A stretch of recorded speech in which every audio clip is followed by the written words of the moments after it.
Welcome to the walkthrough for the frequently made mistakes for assignment 1A. First and foremost, please make sure to comment your code. A lot of people just wrote a solution without adequately documenting what they're doing and why they're doing it.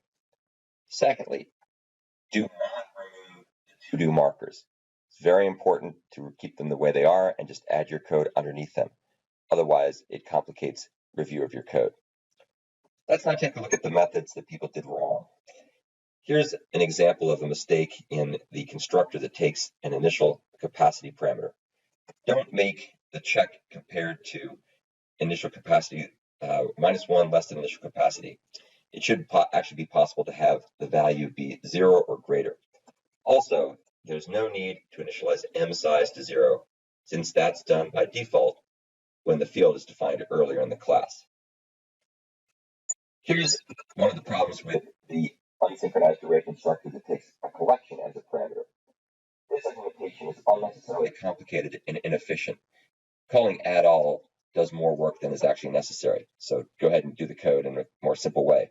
Also, as we'll see in the method below, the code here and the code above will fail if the parameter c equals null or is equivalent to null.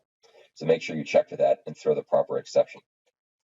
Here's another problem. This code is also unnecessarily efficient. You don't need to call add all here, but instead do everything you need to do in line in the unsynchronized array constructor that takes a collection. Here's yet another problem, similar to what before. We have a for except this time. Not only is this code going to fail if c equals null, but calling c.toString and comparing it against the null string or the null whatever that is, that's also incorrect. Way too inefficient and will also fail, so don't do things that way. This code is also made way too complicated. You don't need to call toArray and then make a copy. All you have to do is just assign m element data to c.toArray. That's very simple. And also make sure you set m size to the size of the collection, not to the length of the underlying element data. That's not the right thing to set it to. Let's take a look down here. This is also doing an incorrect comparison with m element data.length. That's the wrong comparison to use here. You have to use m size. Here's a simple example that's not strictly wrong. It's just more verbose than it needs to be. So this code should simply return m size equals 0 as the canonical way to check to see whether or not the unsynchronized array is empty or not. Let's now go take a look at some of the mistakes people made with the add all method. So first thing here, this is the wrong comparison to use since it will fail if c equals the null pointer, or the null, if it's a null pointer, it's not going to work properly, it's going to blow up because you can't call a method on a null pointer. This code down here is unnecessarily inefficient since there's an extra copy of the parameter c being created, and we don't need to do that. So instead, do a more clever approach that doesn't have those extra copies. A number of problems occur in this implementation of add all. This one takes an array as a parameter. First of all, don't use m element data.length. Instead, use size. That's the proper thing to use. M size, rather.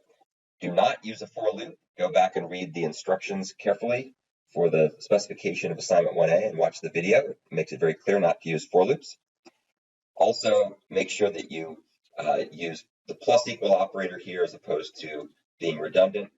And finally, this is not the correct comparison to do here since m size may already have been greater than 0, but that's not the right thing to compare. You need to compare against a c.size. Number of problems with the index of operator. First and foremost, the check for the null should be moved outside of the loop. There should be a check to see if the object is null, and if the object is null, then you do one for loop. If the object is not null, you do a second different for loop. So that's the first thing. Move those things, move that type of check out of the loop. You don't want to be doing that check each time through. Likewise down here, just as a point of reference, it's better to say return index equal I instead of setting index equal to I and breaking and returning at the bottom of the code. That's more complicated in my mind. This code here will fail if the m element data sub I is a null pointer. So instead what you need to do is you need to use O dot equals m element data sub I. And that, of course, is why you need to make sure that you check to see if O is null and do a different set of comparisons in that case. Here's yet another set of problems here. So first and foremost, this particular piece of code is using m_element_data.length. That's the wrong comparison. You should be using m_size instead for your loop. And also, this code is too complicated. There's no need to keep checking if the object O is null every time through the loop. It's being done here, that's incorrect. It's being done here, or incorrect is too strong. It's too complicated, too inefficient. Move the check for the object O outside of the loop. Do it one time, and then do one loop if it's null, and do a different loop if it's non-null. Also, do not be converting the m_element data array into a list and then calling index sub. That's completely missing the point of the assignment. That's inefficient since you're allocating a new list. So make sure you don't do that. This example is simply iterating through the wrong range in the loop. You need to start for I = 0 and I less than max m size, not m size -1. Not sure where that came from. No need to use a try catch block here. You simply need to do the right thing to check first if O equals null and then handle that in a different loop. And if O does not equal null, then you need to invert the comparison here. You need to say O dot equals and then check with m_element_data sub I. And that'll work even if that happens to be null. And that way you can get rid of the null pointer exception try catch block. Here's a mistake in the range check method. It's checking against the wrong value. This should not be m_element_data.length. It should be m_size. Here's the remove method. First of all, this piece of code wasn't properly checking to see whether the index was out of range, so make sure you do that. Then down here, there's no need to make a new copy of the array. You can simply essentially array copy over the elements that are already there, shifting them down by 1. So you don't need to make a new array. That's wildly inefficient. Moreover, you should only do the array copy if you actually have to, if you're not removing the last item in the array. If you're removing the last item in the array, it's really simple. If you're not removing the last item in the array, then you have to shift everything down using array copy. Good habit to get into is not saying m_size = 1, but instead say m_size -. That's the canonical way to do things. Here's the get method. This doesn't have to have a local variable. Got element, just go ahead and say return m_element_data sub_index cast to E. Here is the add method. I don't think this is right because you probably want to say size +1 here and then make the ensure capacity internal handle that properly. And also get in the habit of saying m_size ++ rather than m_size + = 1. Just a more conventional way of doing things. And then finally, a good habit to get into, don't use magic numbers like 100, but instead use a final variable with a meaningful name like